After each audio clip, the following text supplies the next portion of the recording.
Your gratitude won't work without this. In fact, your gratitude, if you are not doing this, is probably not working well or it's suffering.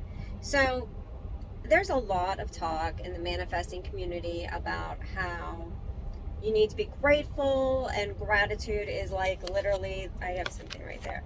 And gratitude is like literally the way to manifest. It's what you need to do. And that's like, I get all that, and I don't even disagree with that. I don't. But here's what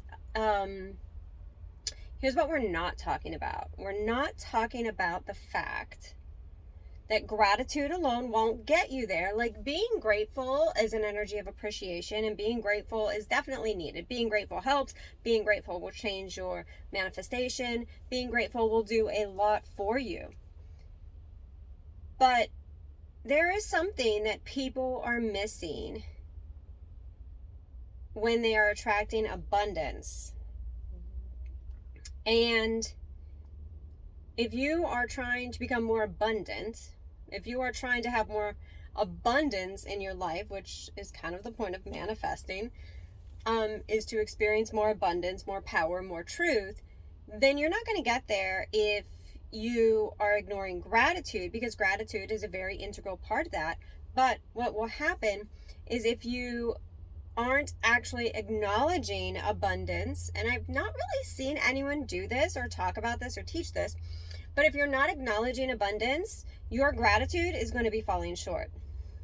And I know this is like a whole lot of things that I'm saying out of nowhere. There's like a lot of claims I'm making, but stay with me here, because gratitude does work. Gratitude is a necessary element to manifesting. Like, we want to be of gracious heart. We want to be in appreciation of all that we have. We want to be in appreciation of our power, of our truth. And we want to live a beautiful life, and we want to have the best experiences ever. And being in a moment of gratitude is definitely uplifting. It feels good. I mean, just feeling grateful feels good. But a lot of times, reaching for gratitude is not as easy as we would like it. A lot of times, reaching for gratitude from an energy that is too far off. So when I say energy, I mean like an emotion or a feeling, right? So depending on what your baseline is, and I've talked about this in other videos, and I talk about this a lot because it does matter, and that's why I'm covering it here. But when we talk about your baseline feeling, we are getting ready to go to the gym here. So when you talk about your baseline feeling, or when I talk about your baseline feeling is like your average set point throughout your day. So there are different levels of happiness, obviously, and then there are different levels of feeling that one can experience throughout their day. And some of those different levels of feelings can range from like depression, disappointment, excitement. I don't think that's actually a word. But the excitement, right? Momentum, enthusiasm, anger, frustration. There's so many different things. And I find that when people are manifesting, quite often they get into this space of being frustrated that they're not manifesting. And so that tells me that frustration is a set point that happens to them a little more often than they would like. So obviously, we have different set points throughout the day, but we do have a baseline of what we always return to when life gets to be too much, when traumatic things happen, when events take place. And so it's important to understand your baseline, right? So when I was depressed, I came out of depression, my baseline was anger, which is still productive. People are like, oh, anger, that's so cringe. Like, no, it's still productive. Anger is productive. In fact, anger is an outlet to creativity. Anger is an outlet to creative energy. Anger, when you learn how to work with it, is a tremendous energy that can propel you where you want to go. And so this is why I never like push my clients out of like having to prove things or do things, but I do let them know that it is a short fuse energy, so make the most of it while you can. But when I was coming out of depression, like, my baseline was anger and frustration. I was very angry and very frustrated, but like, I was still happy. I still had moments of happiness, moments of clarity, and things like that. And I still had intense moments of gratitude. But here's what was missing, and this is an important thing that I think This practice needs practiced even more than even more than gratitude, because we understand gratitude, right? Like The Secret came out and everyone understood gratitude. The Secret came out and everyone's like, oh, I got a gratitude rock, I have a gratitude practice, I have a gratitude list. Everybody has a journal that has like, write down your 3 things you're grateful for today.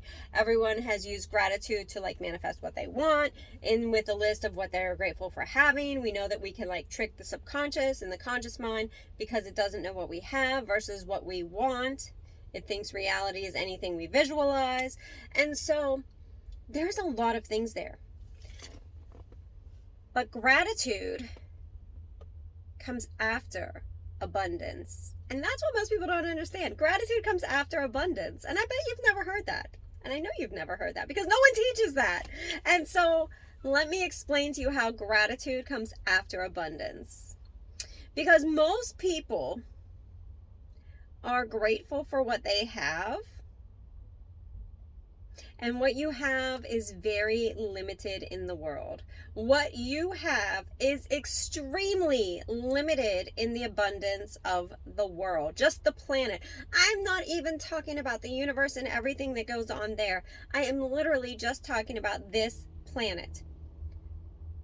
The gratitude you have for what you have is so minuscule, so absolutely minuscule. And here's why. Because you haven't focused on and learned to accept the abundance. And I hear you. You're like, Sherry, I would be happy to accept an abundance into my bank account. I would be happy to accept an abundance into my womb. I would be happy to have an abundance in my heart. I would be happy to have an abundance of a house or a car or this or that. That is not abundance. Those are things. You create things from you. Abundance is. Oof. Now we're getting deep. Abundance is. What does that mean? It means abundance already is, even without you like being there, even without you thinking it, even without you working with it. Abundance exists. And you're like, yeah, I get it. I live in an abundant universe. But do you?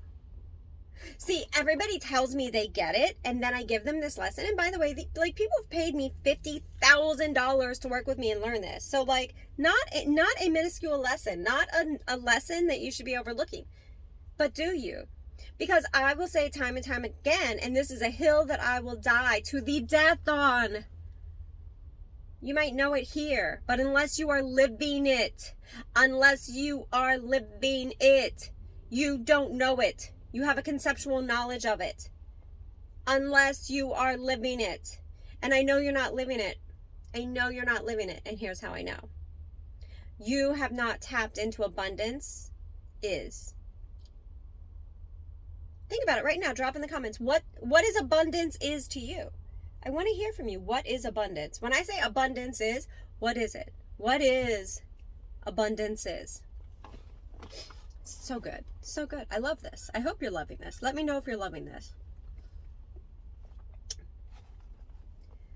So, abundance is the most overlooked part of manifesting. Because everyone goes straight for gratitude, because gratitude feels fun. Gratitude gives you this inventory of everything you have. But abundance gives you an inventory of everything that already is and is available to you. And it opens the floodgates of abundance in a way that your finite mind can't handle otherwise. And I know, because I know that I know that I know, and I teach this, and I have been teaching this, and I have a different perspective. Yes, you are right. So, I know you're like, will you just get to it? Yes, I will just get to it. I'm getting to it right now. So, this is abundance is. I'm trusting that you've dropped it below and that you're not cheating, right? Abundance is the number of leaves on all of the trees. Abundance is the amount of oxygen that is available to you. Abundance is the blades of grass growing from the earth. Abundance is the chirps of birds singing in the breeze.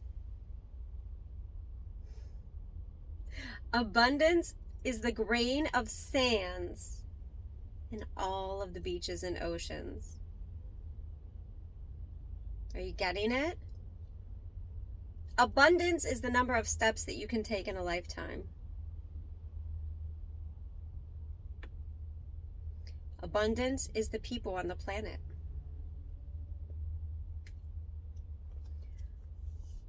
Abundance is all around.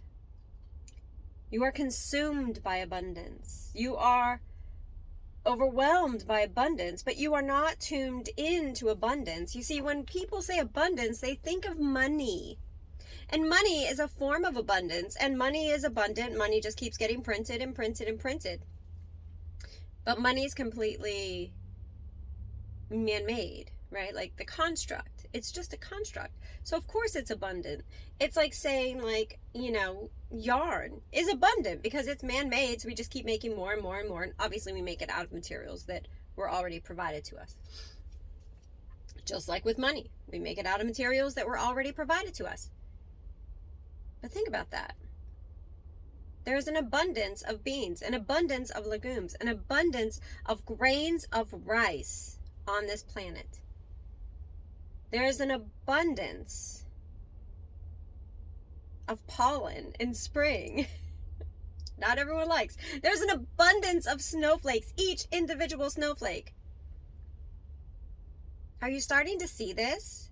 There's an abundance of water droplets in the ocean, in the lake, in a pond, in a puddle. There's an abundance of water in a puddle, water droplets. There is abundance in every form. There's an abundance of people. There's an abundance of opinions.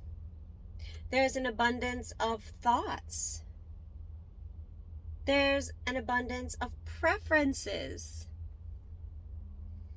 So, if you want to actually make your gratitude work more, you work on recognizing the abundance first. And when you can recognize the abundance first, then it expands what you have to be grateful for. Because you realize you're also grateful for abundance, because abundance is. Just like if you are a continually grateful person, gratitude is. So it's moving you out of the concept and the theory and moving you into the state or the identity. Very important. And so the way to do this is to focus on abundance. I don't know. They said my gym was not going to be busy right now. It has like a little gym meter where you can check, and it looks very busy right now. Not like, Anyway, abundance, right? So start recognizing abundance. And when you get to the point that you can recognize abundance every day in every way, it's going to expand what you were able to be grateful for, what you were able to receive, what you were able to allow, what you were able to understand, what you were able to manifest. Because right now, everything is from a finite thing of what you think is possible. And people are always manifesting from what they think is possible. But when you manifest from abundance, which nobody teaches how to tap into abundance first, they're like, oh, just be abundant, just know it is. But how do you know it is? Well, now you know. There's an abundance of cars on the road. There's an abundance of technology. There's an abundance of computer chips. There's an abundance of antiques. There's an abundance of silverware. There's an abundance of volcanoes. There's an abundance of butterflies. There's an abundance of bees. Some would say not enough. Some would say less than before. All of that is true, but it is still an abundance. Recognize the abundance and not the lack. Recognize the abundance and not the lack thereof. I'll say that. I'm not going to say it again. Just think that again. Say it with me. Drop in the comment below. Recognize the abundance and not the lack thereof. So I hope this has helped you, because literally this has been a catalyst in helping my clients to break free and break into abundance in a most phenomenal way. And this is nothing to be like slept on. Anyway, Sherry Hemstreet of thesherryhemstreet.com, founder and creator of the Personal Manifesting Formula. Let me know how this went for you. Can't wait to hear from you.